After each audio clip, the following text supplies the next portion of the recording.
మోంతా తుఫానుపై అధికారులు పర్యటన. పునరావాస కేంద్రాలను సందర్శించిన రాజ్యసభ సభ్యులు సానా సతీష్ బాబు. మోంతా తుఫాన్ ప్రభావం నేపథ్యంలో ఏర్పాటు చేసిన పునరావాస కేంద్రాలను రాజ్యసభ సభ్యులు సానా సతీష్ బాబు కాకినాడ రూరల్ ఎమ్మెల్యే పంతం నానాజీతో కలిసి సందర్శించారు. ముందుగా వారు కాకినాడ రూరల్ కరప మండలంలో పగడాలపేట, ఉప్పల్లంక ప్రాంతాల్లోని జిల్లా పరిషత్ ఉన్నత పాఠశాలలో ఏర్పాటు చేసిన పునరావాస కేంద్రాన్ని పరిశీలించారు. అక్కడ అందుబాటులో ఉన్న మౌలిక సదుపాయాలు, వైద్య శిబిరం వంటి అంశాలపై అధికారులను ప్రశ్నించి వివరాలు అడిగి తెలుసుకున్నారు. తదనంతరం పగడాలపేటలో పర్యటించి పాకల్లో నివసిస్తున్న ప్రజలు తక్షణమే పునరావాస కేంద్రాలను సూచించారు. తుఫాన్ ప్రభావం పూర్తిగా తగ్గేంత వరకు కేంద్రాల్లోనే ఉండాలని ప్రజలను రాజ్యసభ సభ్యులు సానా సతీష్ బాబు విజ్ఞప్తి చేశారు.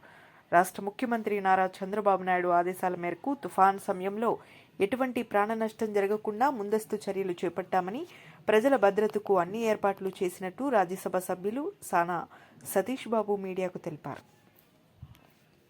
ఈ కార్యక్రమంలో ఎమ్మెల్సీ పేరాబత్తుల రాజశేఖర్, సీనియర్ నాయకులు తోట నవీన్, కూటమి నాయకులు శాండీ, పితాని తేజ, అద్దంకి వీరబాబు, వాసంశెట్టి త్రిమూర్తులు, ఆకులమణి, పగడాలపేట గ్రామ పెద్దలు తదితరులు పాల్గొన్నారు.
చాలా పెద్ద ఎత్తున తుఫాను రాబోతా ఉంది. రేపు 120 కిలోమీటర్ల వేగంతో గాలి వీస్తాయని చెప్తా ఉన్నారు. నేను ఎరిగిన తర్వాత ఇటువంటిది ఎప్పుడు నేను కాకినాడ వినలేదు. గతంలో అనేక తుఫాన్లు వచ్చాయి, గోపాయలేని దూరం పూలగా పక్క తప్పాయని చెప్పారు. కానీ ఈ తుఫాను మీద మటుకు నిపుణులు అందరూ చెప్తా ఉన్నారు చాలా కష్టసాధ్యమైన తుఫాన్ ఇది, దీన్ని మనం ధైర్యంగా ఎదుర్కోవాలని చెప్తా ఉన్నారు. దీనివల్ల వచ్చే ప్రమాదం ఏంటంటే చిన్న పూరిగిడ్స్లు, వీక్గా ఉన్న ఇల్లులు, రేకులతో కట్టిన షెడ్లు కూడా రేకులు లెగిసిపోయి వాతావరణం పూరిళ్ళు కింద పడిపోయే అవకాశం కనపడతా ఉంది.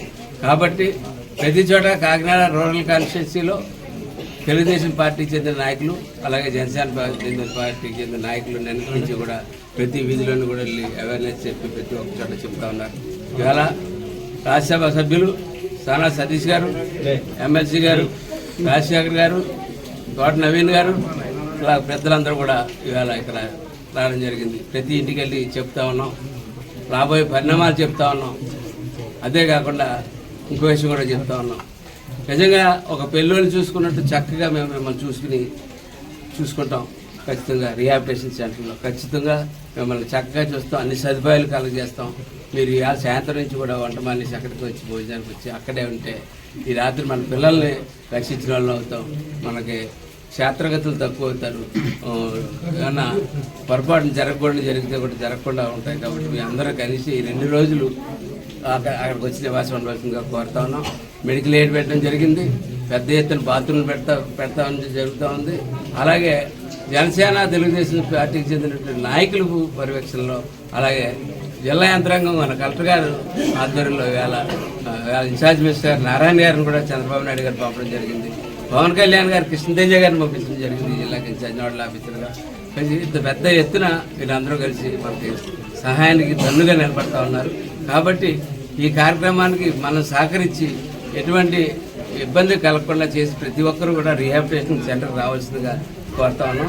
రీహాబిలిటేషన్ సెంటర్లో మీ ఊర్లో మీ ఇది అంతా చల్లబడిన తర్వాత రీహాబిలిటేషన్ సెంటర్ తోటి సగౌరవంగా మేమే తిరిగి తీసుకొచ్చి మీ ఊరంతా శానిటైజేషన్ చేసిన తర్వాత మిమ్మల్ని మీ ఊర్లో మీ ఇళ్ళలో మిమ్మల్ని ఎటువంటి అంటురోగాలు రాకుండా చూసుకునే బాధ్యత కూడా మేము మా నెత్తి మీద వేసుకుని ఈ కార్యక్రమాన్ని ముందుకు తీసుకెళ్తామని చెప్పి తెలియజేస్తాం. పునరావాస ఏర్పాట్ల కోసం ఎమ్మెల్యే పంతు నారాజు గారు, ఎమ్మెల్సీ రాజశేఖర్ గారు మేము రావడం జరిగింది.